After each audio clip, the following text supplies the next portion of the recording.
Hello, my love. This is Malala with Love and Light Starseed Tarot. Welcome. Today I'm doing a reading for Aries and the person they're thinking about right now. This is for Sun, Moon, or Rising in Aries. Let's see, what is the overall energy here? Overall messages, please. The Nine of Cups, the Seven of Cups. Death, rebirth, and justice. I have Libra and Scorpio energy. Yeah, you've transformed here. And I'm getting that you have a lot of options. But you want your Nine of Cups. You want your wishes to be fulfilled. You want all your hopes, dreams, and wishes here. And you are balancing the scales of karma. What is your energy right now? Ace of Coins, the Magician, and the King of Wands. Aries, Leo, Sag. Yeah, this is full speed ahead. You know, with your high energy, your inner daredevil is coming to town. You may be feeling ready to charge into a new project or make a big move.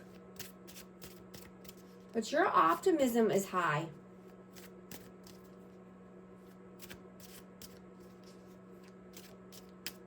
And, you know, just be careful not to overcommit yourself so that way you don't do too much, you don't get burnt out.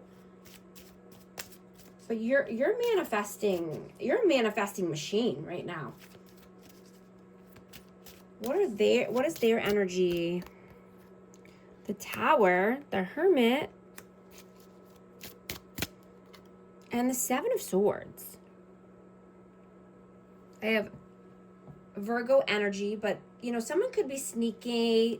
Somebody could be deceitful here, you know, and there's upheaval.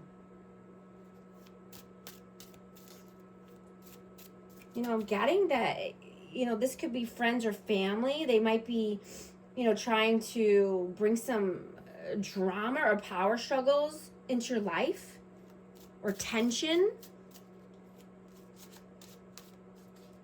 You know, but this is a great time to recalibrate and just review your goals.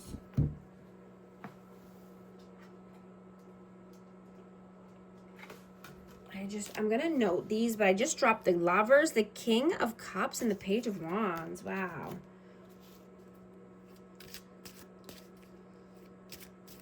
You know, you could be just reviewing the people that are in your circle as well, right? You have choices. You have many choices here. How do you see them? Five of Wands.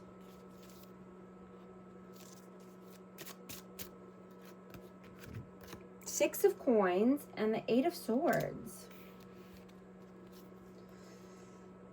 Yeah, somebody might just want to fight here, or, you know, bringing drama. You know, I'm hearing, are they bringing drama or are they bringing relief? Right? You're wanting to break away from any stale people or routines. You know, collaborating with people who are more like-minded. Not the people that want to keep you in your mind, but that want to expand your mind. How do they see you? Ten of Cups, the Wheel of Fortune, and the King of Coins. Wow. Taurus, Virgo, Capricorn energy, but, you know, you're getting a lucky break. You know, or this person could see you as lucky, but, you know, it's not luck. It's because you're reaping the rewards of your hard work from the past. Right? You want happily ever after. And you're putting in the work to get there.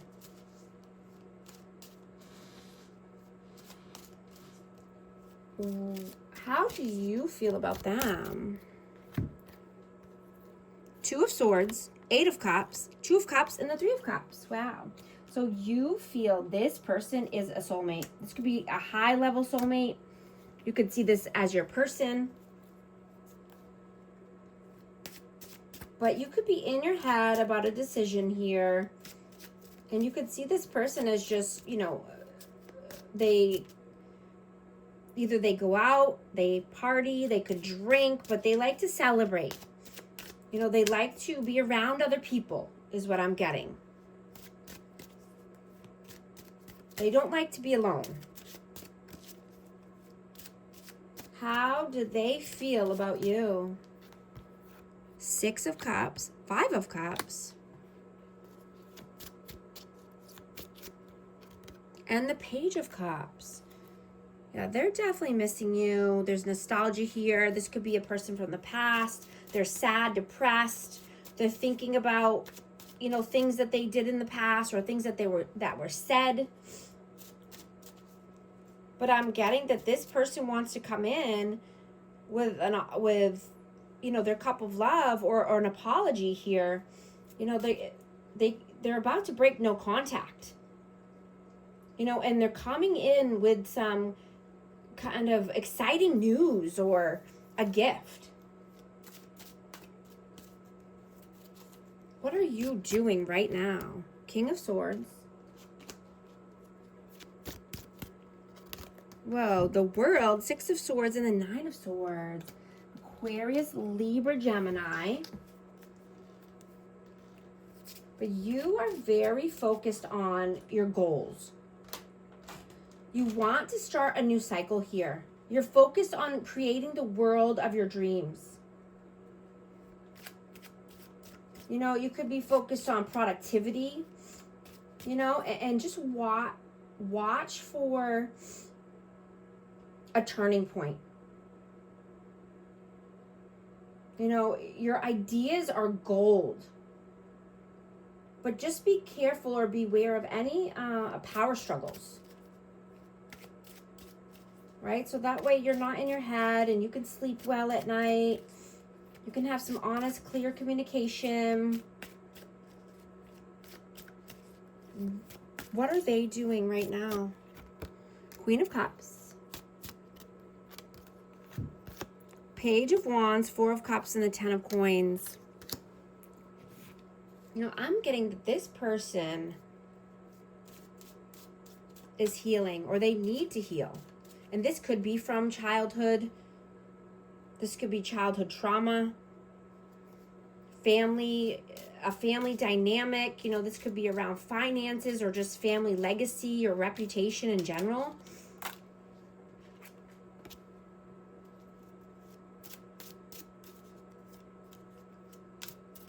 What are your messages? The Hierophant, the Chariot, and the Eight of Coins. Yeah, you're being committed to yourself. You're being committed to your work, your finances, right? You're focused on finances.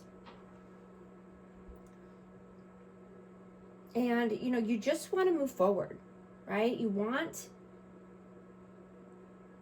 to shine your light and move down the more positive aspect of life, right? Leaving negativity and drama and conflict behind. Staying committed to yourself and your goals. What are their messages? Five of Swords, a Star, Eight of Wands, and the Nine of Wands. Yeah, this person is wounded. They need to heal. And, you know, this could be manipulation, mind games. This could be from childhood trauma, you know, but I'm getting they want to communicate something here. You know, and I wrote a book about, you know, is this twin flame or trauma bond? And I'm being called to read some of this for our amazing Aries. Let's see. Our earliest relationships, the foundational ones with our primary caregivers, sculpt the very framework through which we perceive and engage with the world, and crucially with others. These formative years are not merely a prelude to our adult lives. They are the architects of our relational blueprints, deeply embedding patterns of attachment that's, whether it's secure or insecure, will inform our future connections. When these early experiences are fraught with challenges, a pervasive sense of neglect, the sting of emotional unavailability, or the jarring inconsistency of parenting, they leave indelible marks, often referred to as childhood wounds. These wounds, though born in infancy and childhood, carry a potent influence, extending their reach into our adult relational landscapes. The very ways in which our needs were met, or more significantly unmet, during these crucial developmental stages lay the groundwork for what we unconsciously deem normal or even lovable in relationships. This is where the insidious nature of trauma bonding finds fertile ground. For individuals who experience early environments characterized by unpredictability, conditional love, or emotional distress, the familiar chaos of a trauma bond can paradoxically feel like home. It's a twisted form of recognition. The pain is known. The dynamic is understood on a primal level. And in the absence of a secure attachment model, it becomes the default setting for intimacy. A child who is consistently ignored, for instance, might grow into an adult who unconsciously gravitates towards partners or who are emotionally distant or dismissive. This isn't a conscious choice to seek out misery, but rather a deeply ingrained tendency to replicate familiar relational patterns driven by a subconscious hope that this time, in this new dynamic, they might finally achieve the connection, validation, or safety that eluded them in childhood. This is the essence of the relational blueprint, a deeply etched map guiding us towards interactions that, while potentially damaging, echo the emotional landscapes of our youth. And so it's up to us to heal those patterns, heal the trauma, right? Understanding that, everything we were taught and the people that we, grew up with, everything wasn't correct. Everything wasn't the correct way, right? And it's up to us as adults to break the patterns, right? Do something different, do something new. You don't have to do the same things over and over and over. It's up to us to break the generational curses or the generational trauma that's been going on in our families and lineage for so long. What is the outcome, please? 6 of Wands, Ace of Swords, and Judgment. Yeah. Victory and success comes after honesty and clarity, right? Starting with the man in the mirror, looking at yourself, right? And this could be for you or your person, right? People in general, take the energy how it resonates. But it starts with a judgment call on our behalf, looking at ourselves in the mirror, being honest with our intentions, honest and clear with our intentions and what we want for ourselves and our future. Right? That's when victory and success comes in. What is the advice, please? Queen of Coins. 3 of Coins. 3 of Swords, yeah. Collaborate with new people. Collaborate with like-minded people, people who you work well with. Right? And this could be, just to gain more abundance, to gain more stability. Not the people that hurt you, not the people that continuously want to drag you down, right? Putting an end to that painful cycle, heartache, heartbreak, doing something new, right? Nothing changes if nothing changes, right? And also stay calm, because, people might be trying to ruffle your feathers or bring you conflict in your life, right? If they don't agree with you, then let it go, right? Some of these people might just not be on the same page as you or see the same vision, and that's okay. It's your vision for your life and your future, right? It's not everyone else's. Prioritize you. Prioritize what you want. I'm also going to get a hidden truth message for amazing Aries. I want to feel that way again. I am grateful for the spiritual lesson. You came closer than anyone. Also giving away a free reading every week this month. So just make sure that you're subscribed and comment the word win. And I will pick a lucky winner every week. And thank you so much for liking and subscribing. I'll talk to you soon. Thanks.